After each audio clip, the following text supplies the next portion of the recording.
March 31st, 1932. I'm Indy Nidell, and welcome to the Weimar Wire, now quarterly coverage of what's going on in and around Germany. There is one top story in Germany this winter, and nothing else even comes really close: the presidential elections. Wow.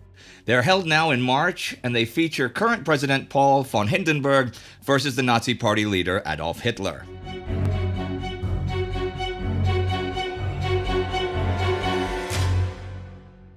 What everyone involved in politics, and a lot of those not involved in politics, is talking about as 1932 gets going is the upcoming presidential election.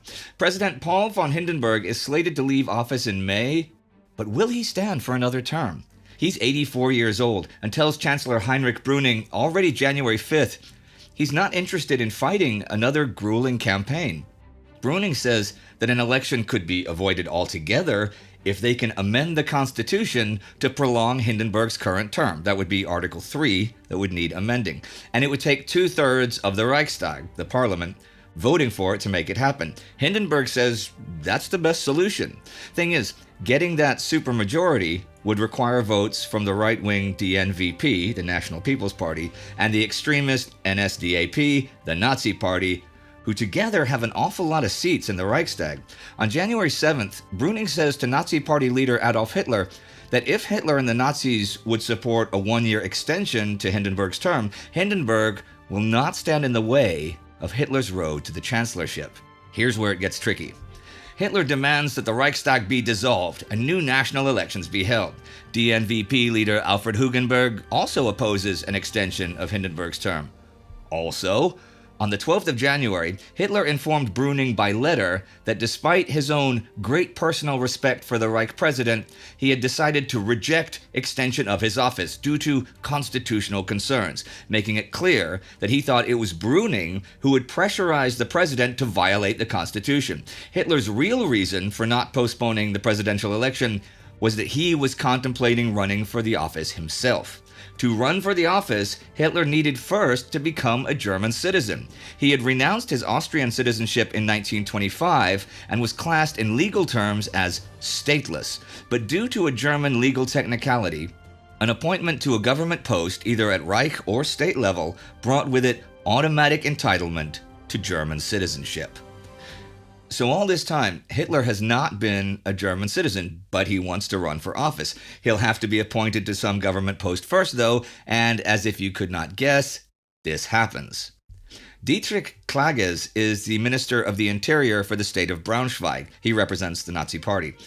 And on February 25th, he appoints Hitler the state's consul in Berlin, and also to the government council in the Office of State Culture and Measurement. So Hitler becomes a German citizen and is eligible to stand for public office. He does not want just any public office, as I said, he wants to be president of Germany. But a presidential campaign takes big bucks to run, or mega marks to run. So he needs some real support from big business, right? Already in January, a month before he becomes a German citizen, he gives a speech before the Industry Club at the Park Hotel in Düsseldorf. This is in the heart of the Ruhr, the big industrial region. There are about 800 or so people here, and Hitler has been invited to speak by steel magnate Fritz Thyssen. Thyssen has been a supporter of Hitler and the Nazis for quite a while now, but most of the major industrialists have been leery about giving any financial support to the Nazi Party because of the anti-capitalist agitation and commentary by members of the party. Remember, in 1930, there was a split in the Nazi Party between Hitler and his guys and Gregor Strasser, his brother, and their gang. Strasser had pretty strong socialist leanings, and he and his brother's daily Berlin paper, Nationaler Sozialist, was not only more popular than Joseph Goebbels' papers, it was full of anti-capitalist stuff and social reform and all that sort of stuff. And after the split, Hitler has really distanced himself from Strasser's brand of National Socialism, which is the socialist wing of the party. He openly repudiated Strasser in April 1930 and made Goebbels Nazi Party propaganda chief, which got the evening edition of Strasser's paper banned. All that is less than 2 years in the past, though, so Hitler has his work cut out for him, convincing the titans of industry that they have nothing to fear from him. Hitler told his listeners in Düsseldorf that any political system which subjected the talented few in business to the will of the majority, could not be called the rule of the people. A nation, he argued, must be ruled by the ablest men, and business people were among that group. Private property could be justified morally and ethically on the grounds that the economic achievements of individuals were not equal. In fact, Hitler felt the principle of inequality that prevailed in business should be extended to politics. The crisis Germany was currently enduring, he went on, stemmed not only from external causes, but from the internal political collapse of Parliament. Emergency decrees issued by Brüning could not avert economic catastrophe. Only a strong power state could create for business the conditions for future prosperity. What was required was a new mental outlook, which was only to be found in National Socialism, which stood for nationalism and strong leadership, and repudiated internationalism and democracy, promising in its place a state built on the principles of responsibility, command, and obedience. Hitler does a really good job here, promising also that he will destroy the communist menace should he come to power. But in the main, assuring those there that free enterprise will be a cornerstone of his government. Heck, they can be partners in the Nazi future. This event really raises Hitler's stature in business circles. Side note, I should also point out that a side effect of Brüning asking Hitler and Hugenberg to go along with changing the constitution and extending Hindenburg's term means Hitler gets to claim to the German people that he's defending the Constitution, and that also appeals to people. But what's going on with Brüning this winter? While things are on the up and up for Hitler in January and February, they are not at all for Heinrich Brüning. His general popularity continues to tank, and Hindenburg's behind-the-scenes advisor Kurt von Schleicher continues to question Brüning's competence to the president. Brüning, if you'll remember from last time, is now also foreign minister, though, and so some form of a foreign affairs triumph might really help his standing, at least for the time being. Now, in Geneva, beginning February 1st, is the Conference for the Reduction and Limitation of Armaments, and if Brüning can push through the German demand for international parity, which would allow German rearmament, well, that would be a feather in Brüning's cap. So he's there, and on February 6th, he presses his case. The French object, of course, saying that this is just a not-so-subtle attempt to evade the limitations imposed by the Treaty of Versailles. And this is followed by deadlock negotiations, with Brüning then returning to Germany empty-handed. Then on the 26th in the Reichstag, the Nazis and the DNVP try to bring Brüning's government down with yet another vote of no confidence, which he survives 289 to 264. It is the Social Democrats who have once again kept Brüning in power.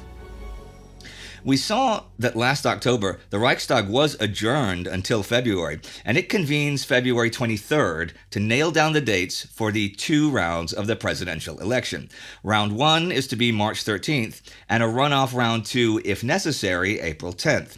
Joseph Goebbels speaks out in the chamber, calling Hindenburg the candidate of the Social Democrats, and calling the Social Democrats the party of deserters from the Great War, which is interesting since Hindenburg is Germany's biggest hero from that war. This provokes the desired outrage. Goebbels is also quick to point out Hindenburg is in his mid-80s and Hitler is 43. And it must be said that while Hindenburg is a hero, his reputation is not unstained.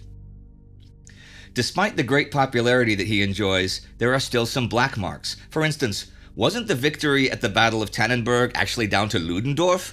And on the 10th of November 1918, an unforgivable act in the eyes of many monarchists, didn't Hindenburg urgently advise Kaiser Wilhelm II to flee ignominiously to Holland? And don't the field marshal's much lauded constancy and straightforwardness have their limits when it comes to protecting his own reputation? Hardly anyone in Germany batted an eyelid when, on the occasion of Hindenburg's 80th birthday, industrialists and wealthy landowners clubbed together to buy back his grandfather's estate in Neudeck and present it to the old man as a gift.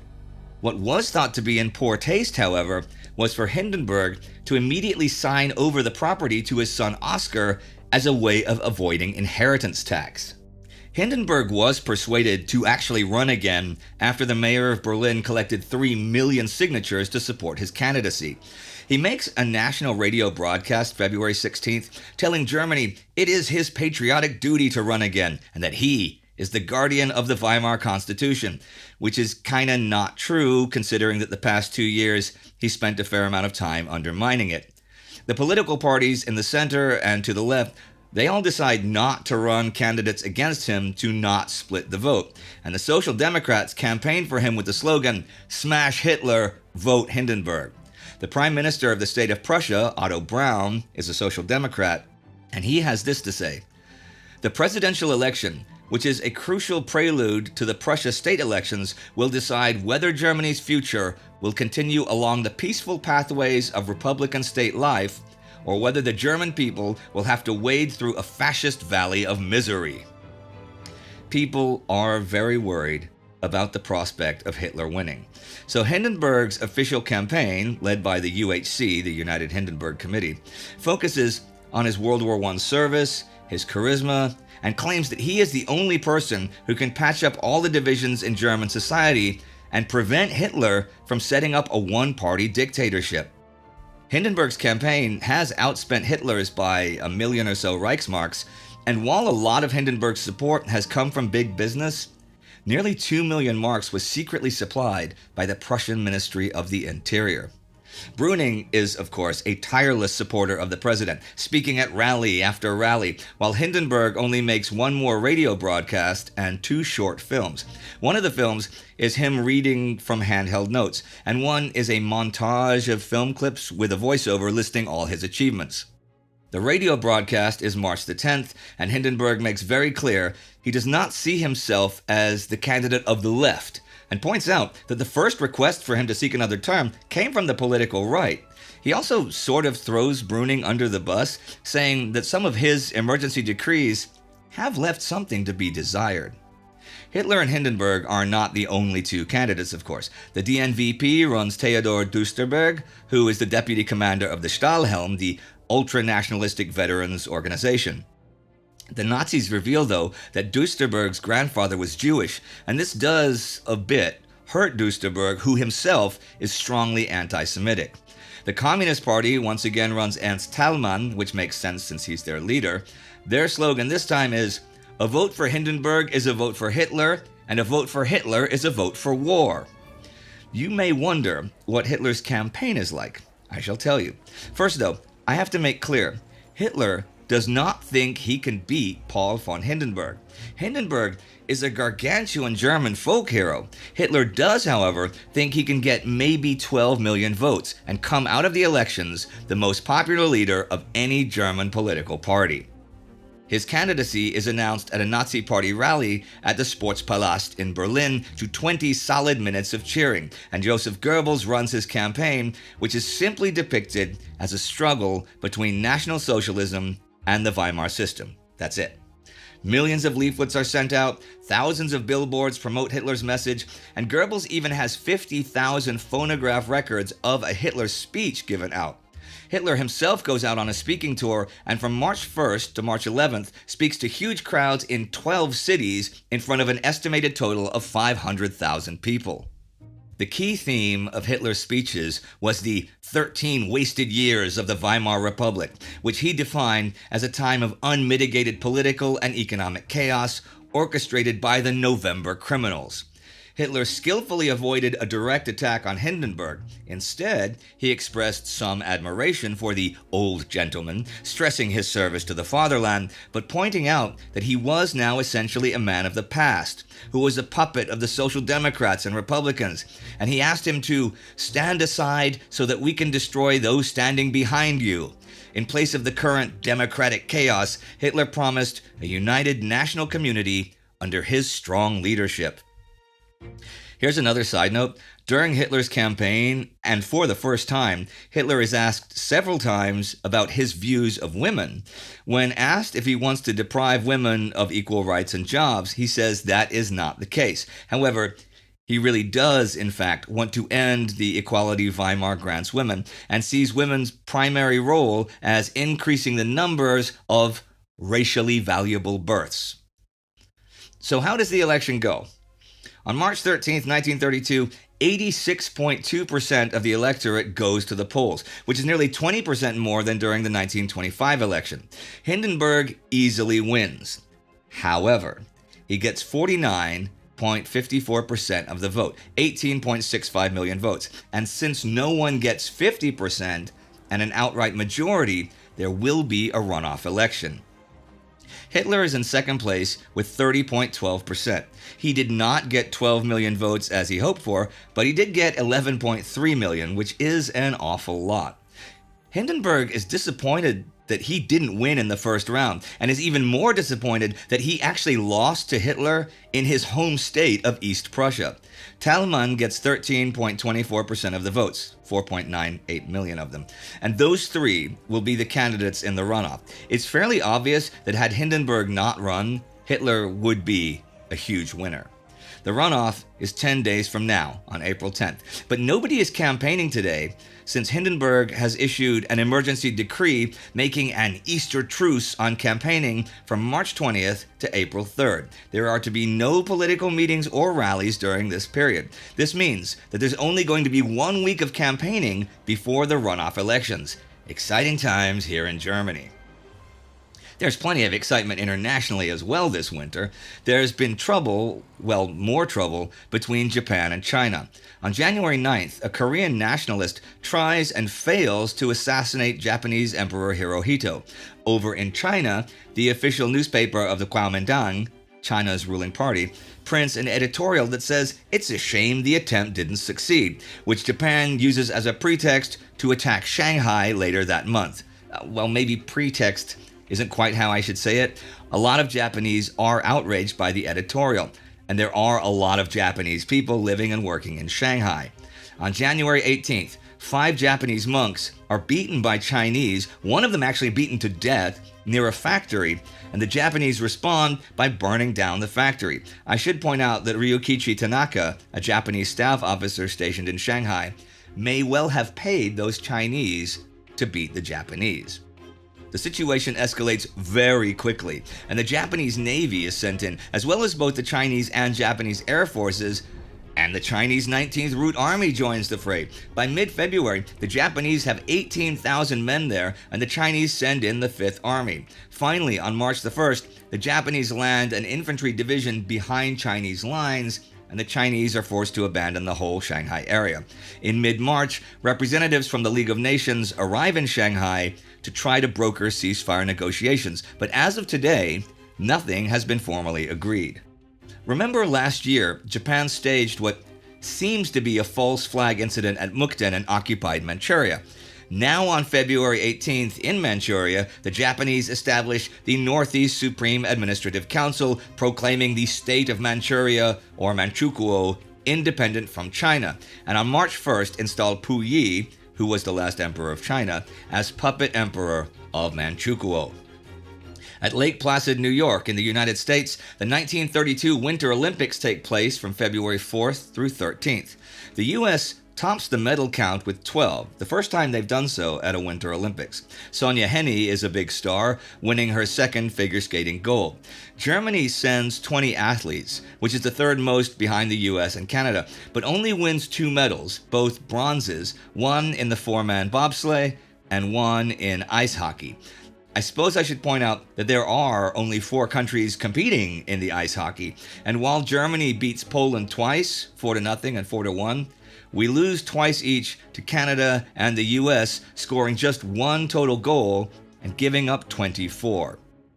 And on March 1st, the Lindbergh baby, the 20-month-old son of world-renowned aviator Charles Lindbergh, is kidnapped.